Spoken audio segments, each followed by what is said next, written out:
की शुरुआत हुई एक लड़की को दिखाने से जो कहानी की मेन कैरेक्टर है। इसका नाम एस्टर होता है। एस्टर का ताल्लुक जूस यानी यहूदी फैमिली से है। ये उनका रिलीजन मजहब है। वो कुछ सोच रही थी, फिर अपना सामान पैक करती है, कमरे से नीचे बाहर आ गई जहाँ पर कुछ जूस औरतें खड़ी थी। आज इनका फेस्टिवल त्योहार था तो सब लोग एस्टर को भी विश करती है। वो वापस से कमरे में आई, अपना सारा सामान यहाँ तक कि फोन भी बेड पर रखती है। अपनी दादी की तस्वीर लेकर घर से बाहर आ गई। एक औरत उससे पूछती है, एस्टर कहाँ जा रही हो? उसने जवाब दिया कि मदर इन लॉ के घर, यानी उसके हस्बैंड की मॉम के घर। औरत हैरत से बोली, मदर इन लॉ? पर उनका घर तो उस तरफ है ना, तुम इस तरफ क्यों जा रही हो? जिस पर एस्टर बिना कुछ कहे वहाँ से भाग जाती है। अब तक हम जान गए कि एस्टर शादीशुदा है, तो अब हम उसके हस्बैंड को देखते हैं जिसका नाम यंकी था। वो भी अपनी मॉम के घर खाने पर आया था। उसकी मॉम ने उसे बता दिया कि एस्टर अभी तक नहीं आई। जो सुनकर यंकी भी काफी हैरान रह गया कि वो अभी तक आई क्यों नहीं। तब उसकी मॉम गुस्सा करने लगी कि वो हमेशा ऐसे करती है, लेट ही आती है। आज न जाने ये लड़की कहाँ गई होगी। जबकि एस्टर तो भागकर अपने पियानो टीचर के घर आ जाती है। दरअसल एस्टर भागने वाली थी, जिस सब में उसकी टीचर मदद कर रही है। टीचर उसे पासपोर्ट और एक गिफ्ट देती है। एस्टर काफी जज्बाती हो गई, उनके गले से लग जाती है, फिर वहाँ से निकल गई। गाड़ी के जरिए जल्दी वो एयरपोर्ट पहुँच जाती है क्योंकि वो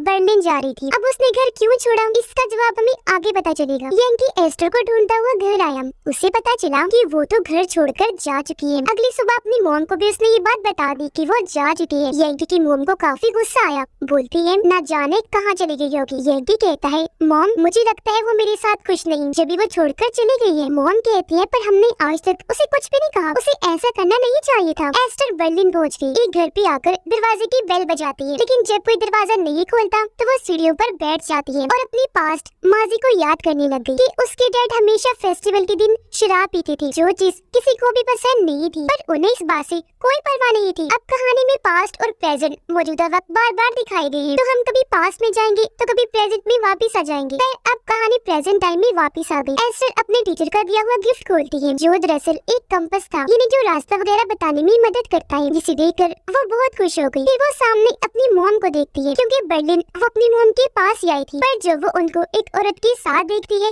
तो फिलहाल उनके पास नहीं जाती। यंकी की फैमिली सोच रही थी कि एस्टर ऐसे अचानक कहाँ जा सकती है, जबकि वो तो बर्लिन की गलियों में घूम रही थी। वो खुद को आजाद समझ रही थी क्योंकि वो एक ऐसी माहौल से आई थी जहाँ एक किस्म का औरतों को कैद करके रखा जाता है, यानी कि उन्हें कुछ भी करने की इजाजत नहीं थी। उतनी आजादी नहीं थी जितनी मर्दों को होती है। वो एक कॉफी शॉप में गई, देखती है कि एक लड़के को कॉफी के कप्स उठाने में मसला हो रहा है, इसलिए वो पूछती है, क्या मैं आपकी मदद कर दूं? जिस पर उसने भी हाँ कहा। वो लड़के के साथ कॉफी लेकर एक म्यूजिक स्कूल में आ गई क्योंकि ये लड़का एक म्यूजिशियन था। एस्टर म्यूजिशियन लड़के के ग्रुप से भी मिली और जब वो उनकी परफॉर्मेंस देखती है, वो जब म्यूजिक बजा रही थी तो एस्टर काफी जज्बाती हो गई। उसकी आंखों में आंसू आ गई थी क्योंकि उसे भी शुरू से ही म्यूजिक सीखने का बहुत शौक था, लेकिन उनकी फैमिली में जाहिर है बहुत सख्ती थी, तो जो लड़कियों को म्यूजिक में जाने की इजाजत नहीं थी। कहानी फिर से पास्ट में आई जहाँ एस्टर अपनी फैमिली के साथ यंकी के घर आई क्योंकि आज इनकी शादी की बात होनी थी। जब एस्टर और यंकी दोनों मिलते हैं तो वो उसे भी बता देती है कि मुझे म्यूजिक बहुत पसंद है, जिस पर यंकी ने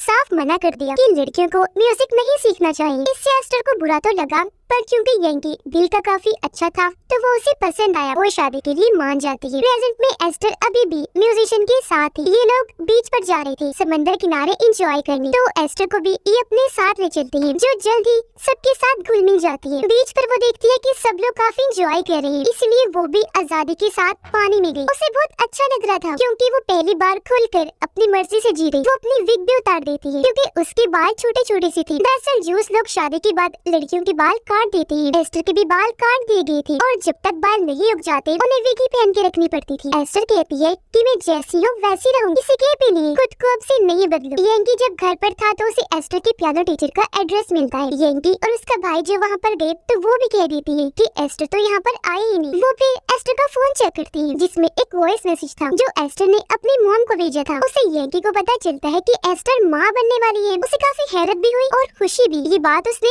अपनी फैमिली को भी बताया। उसके बड़े यंकी को कहती है कि वो बच्चा इस घर का वारिस है, तो तुम्हें एस्टर को कैसे भी करके वापस लाना होगा। इसीलिए वो अपने भाई के साथ बर्लिन जाने की तैयारी करने लगता है। उधर एस्टर का फिलहाल कोई ठिकाना नहीं था, तो जाहिर है सोने के लिए भी उसके पास जगह नहीं थी। इसीलिए वो चुपचाप म्यूजिक स्कूल में घुस आई। चुपके से एक कमरे में जाकर जमीन पर ही सो जाती है। पास में वो वक्त दिखाया गया जब एस्टर की शादी होने वाली थी। एस्टर की मोम उससे मिलने आई, लेकिन वो अपनी मोम से काफी नाराज थी क्योंकि वो बचपन में ही उनकी फैमिली को छोड़ के चली गई थी। एस्टर को उसकी दादी अलग कमरे में ले गई, समझाती है कि तुम्हारी नई जिंदगी शुरू होने वाली है। फिर उन्होंने एक औरत को भी बुलाया ताकि वो एस्टर को समझा सके। औरत उसे सारी बात समझाती है कि शादी के बाद तुम कैसे एक अच्छी वाइफ बन सकती हो। साथ ही तुम्हें अपने ज्यूस वाले सारे रस्मों रिवाज को भी पता होना चाहिए क्योंकि ज्यूस लोगों के कल्चर रस्मों रिवाज काफी ऑर्थोडॉक्स है, अलग किस्म के अजीब है जो खास औरतों के लिए ही बनाई गई है, जिन पर हर हाल में इन लोगों को चलना होता है। प्रेजेंट में एस्टर सोकर उठी। म्यूजिक स्कूल से जब वो जाने लगी तो उसे बच्चों की आवाजें आने लगती है, जिसके साथ ही वहाँ एक औरत एस्टर को देख लेती है। उसे काफी हैरत हुई कि ये यहाँ पर क्या कर रही है। उसने फौरन इस बारे में जाकर स्कूल के प्रिंसिपल को बता दिया। वो जब यहाँ आई तो एस्टर कहती है कि माफ करना, गलती हो गई मुझसे, जब मैं यहाँ सो गई, आइंदा ऐसा नहीं होगा। जो कहकर वो यहाँ से जाने लगी, लेकिन प्रिंसिपल एस्टर को अपने साथ एक होटल में लेकर गई। वो समझ गई थी कि एस्टर के साथ जरूर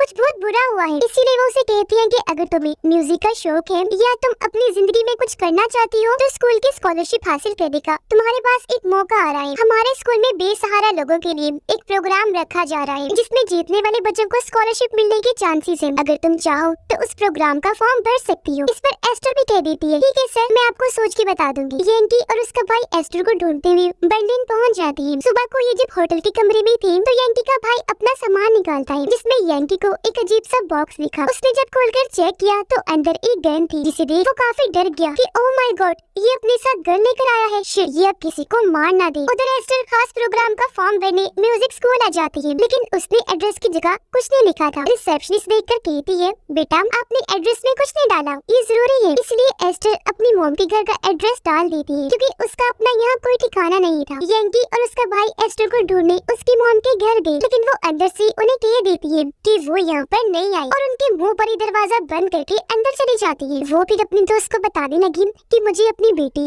एस्टर पर तरस भी आता है क्योंकि उसकी शादी काफी छोटी उम्र में ही हो गई थी। और यहाँ से पास्ट का वो सीन दिखाया जाता है जब एस्टर की शादी हो रही है। सभी लोग काफी खुश थे क्योंकि ये एस्टर के लिए काफी बड़ा दिन है। प्रेजेंट पे एस्टर म्यूजिक स्कूल आई जहाँ पर बाकी स्टूडेंट्स म्यूजिक की प्रैक्टिस कर रहे थे। एक लड़की ने जब देखा कि एस्टर ने भी म्यूजिक प्रोग्राम में हिस्सा लिया तो वो उसका मजाक उड़ाने लगी। कहती है कि ज्यूस वाले काफी ऑर्थोडॉक्स होते हैं, वो औरतों को किसी भी किस्म की आजादी नहीं देते, सारी आजादी सिर्फ मर्दों के लिए ही होती है। औरत उनके नजदीक सिर्फ घर के अंदर रखी जाने वाली कोई चीज है और बस बच्चे पैदा करने के लिए ही होती है। उसकी ये बात सुनकर एस्टर को काफी गुस्सा आ गया। वो कहती है बकवास बंद करो, मैं बच्चे पैदा करने वाली कोई चीज नहीं हूँ, समझी, मैं भी ये म्यूजिक प्रोग्राम करूंगी, देखना तो। जिसके बाद सभी मिलकर म्यूजिक की प्रैक्टिस करने लगते हैं और अब वक्त के साथ साथ एस्टर की भी उनसे दोस्ती हो जाती है। वो म्यूजिशियन लड़की की एक दोस्त के घर गई जहाँ सभी उसे काफी पसंद करने लगी, पक्की दोस्त बन जाती है। पास में जब एस्टर की शादी हो गई तो उसके बाल काटे जा रहे होते हैं और वो बेचारी काफी दुखी होकर रोने लगती है। उसका गम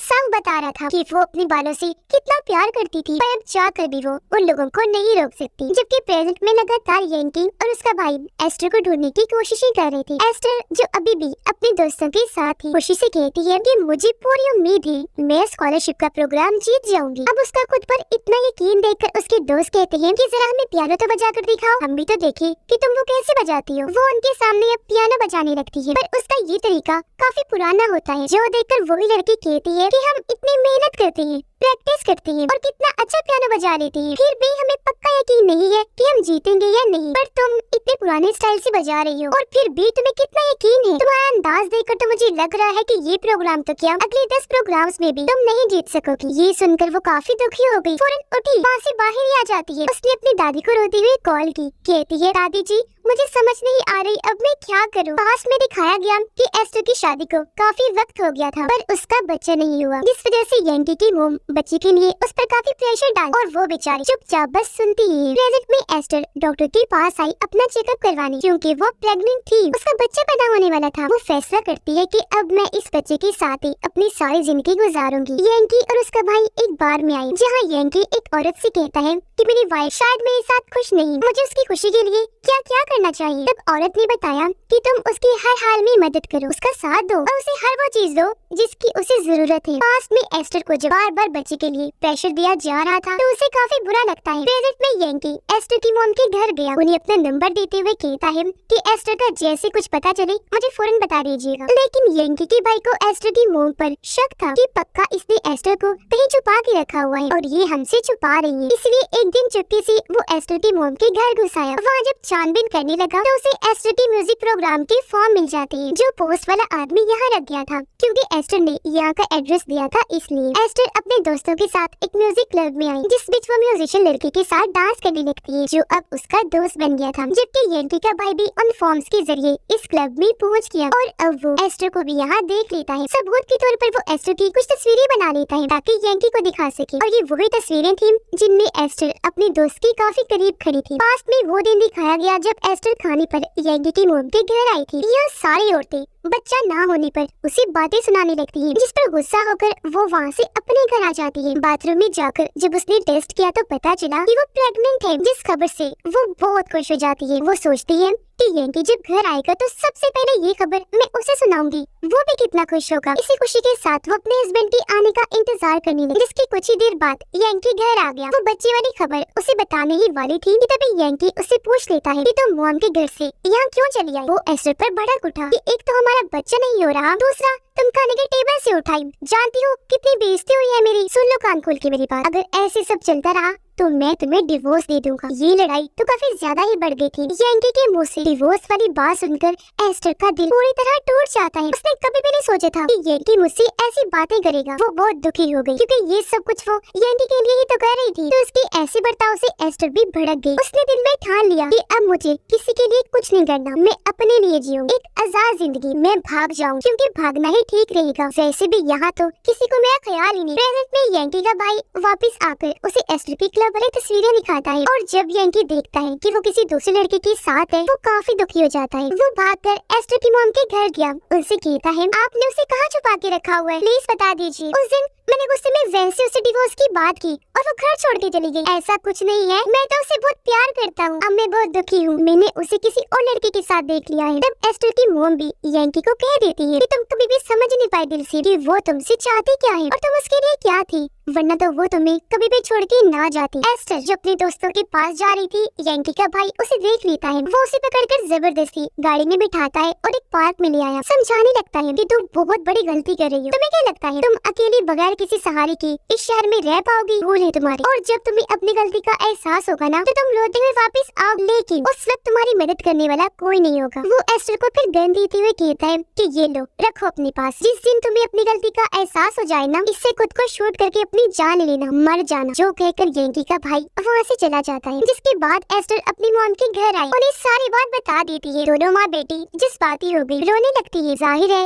इतने वक्त के बाद जो मिल रही थी। उसकी मॉम कहती है मेरी बेटी तुम परेशान मत हो, अब मैं तुम्हारे साथ हूँ। एस्टर गुस्से से पूछती है मॉम आपने बचपन में ही हमें खुद से अलग क्यों कर दिया, क्यों सबसे अलग रहने लगी थी? तब उसकी मॉम बताती है कि बेटा ना मैं तुम्हारे डैड को पसंद थी ना वो मुझे अच्छे लगते थे, इसलिए हर वक्त हमारी लड़ाई होती रहती थी। तंग आकर मैंने तुम्हारे डैड को डिवोर्स दी, पर कोर्ट ने तुम्हारी सारी जिम्मेदारी मुझे ना देकर तुम्हारे डैड को दे दी। हालांकि मैं चाहती थी कि मेरी बच्ची तुम भी मेरे साथ रहो। अपनी मॉम की सारी बातें सुनकर एस्टर एक बार फिर जज्बाती हो गई, जोर से उनके गले से लग जाती है। फिर अगले दिन उसकी मॉम एस्टर को म्यूजिक प्रोग्राम के लिए तैयार करती है, क्योंकि आज एस्टर का इम्तिहान था। उसने जजेस के सामने अपनी परफॉर्मेंस देनी थी और फिर एस्टर प्रोग्राम वाली जगह पर पहुंच जाती है। उसकी परफॉर्मेंस देखने उसके सारे दोस्त भी आए हुए थे और तो यंकी भी यहाँ पहुंच जाता है। वो जजेस को कहती है कि आज मैं आपको पियानो बजा के नहीं दिखाऊं, बल्कि आज मैं गाना सुनाने वाली हूँ। वो पहले सबको बताती है कि कैसे ज्यूस रिलीजन में हमें रोका जाता है, हर चीज से मना किया जाता है, किसी भी किस्म की आजादी नहीं दी जाती। यानी कि वो अपनी सारी परेशानियों ने बता रही थी। जिसके बाद वो गाना सुनाने लगती है। वो बहुत दिल से गाती है। जो चीज उसकी आवाज में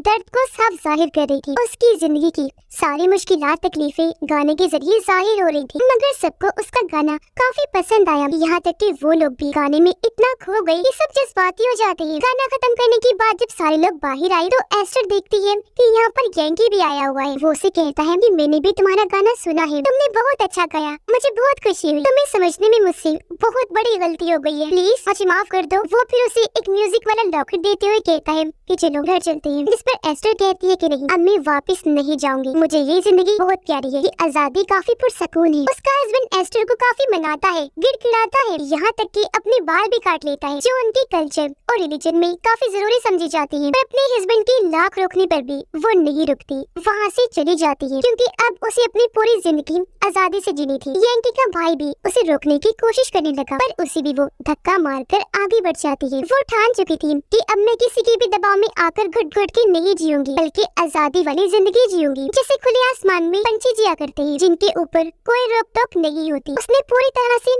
इस जिंदगी को अपना लिया था, ये चाहे इसका अंजाम कुछ भी होता। और इसी के साथ ये कहानी इधर ही खत्म हो जाती।